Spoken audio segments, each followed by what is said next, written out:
All right, welcome. Today we are diving deep into a skill that can honestly make or break your entire project.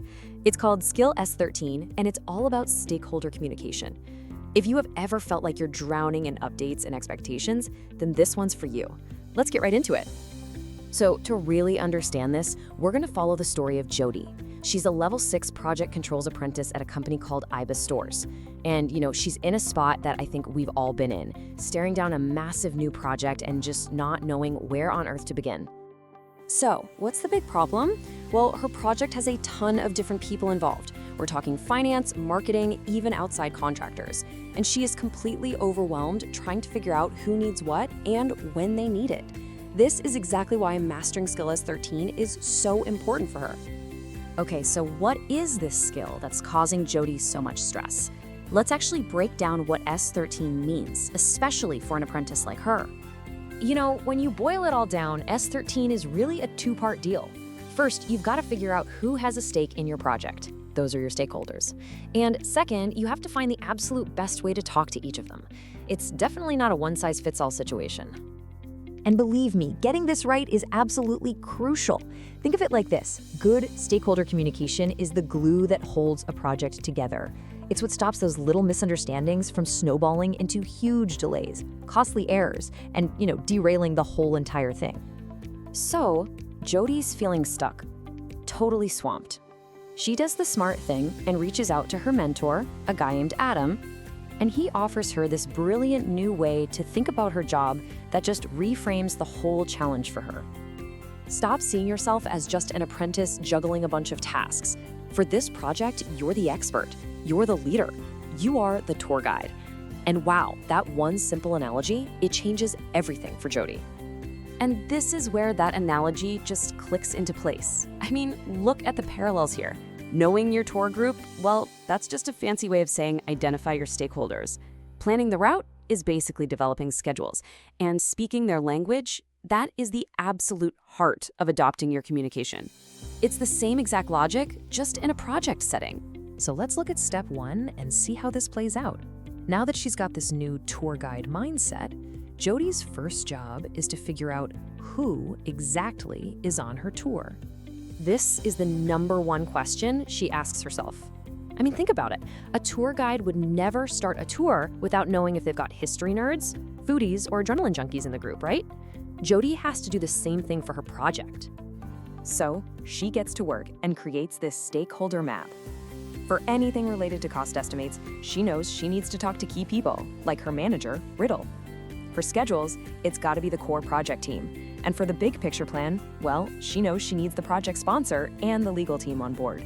See, she's not just making a random list. She is strategically mapping out who needs what and why. Okay, so Jody now knows who she's talking to. Now it's time to nail the second and maybe trickiest part of Skill S13, figuring out how to talk to them. This is all about picking the right language for every single person on the tour. And this slide just illustrates it perfectly. When she's talking to our manager, Riddle, it's a high-level dashboard, just the key facts, the KPIs, the budget numbers. But for the tech team, it's a total deep dive. They get all the raw data, all the technical specs. It's the same project, but she's speaking two completely different languages. So Jody is now cruising along, successfully guiding her project. But then her apprenticeship coach, Olivia, reminds her of something that is so important. It's not just about doing great work, it's about proving you did it. And listen, this is a tip that is crucial for any apprentice out there. Doing the work is only half the battle. You have to prove it by documenting everything in your portfolio system. For Jody, that system is called Aptum. That evidence file is literally what gets you through your final qualification. So Olivia gives her this really simple 4-step process. Step 1, document that awesome stakeholder map you made. Step 2, create a communication plan so it's clear what you're doing.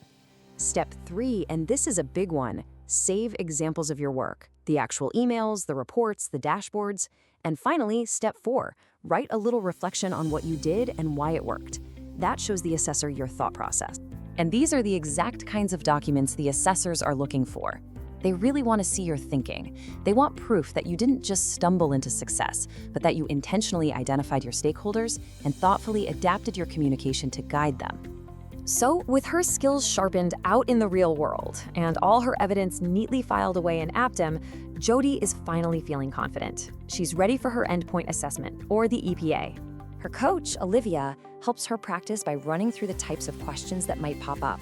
An assessor might ask something just like this. It's a classic scenario-based question, and it's designed to see if you can actually apply the skill when you're under pressure. And because she prepared, Jody has the perfect answer locked and loaded.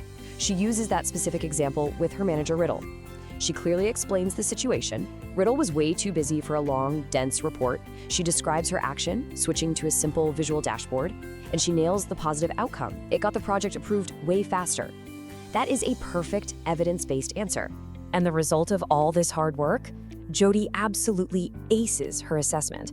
By truly understanding the skill, using that tour guide analogy, and carefully documenting everything she didn't just succeed on her project, she earned her level 6 qualification.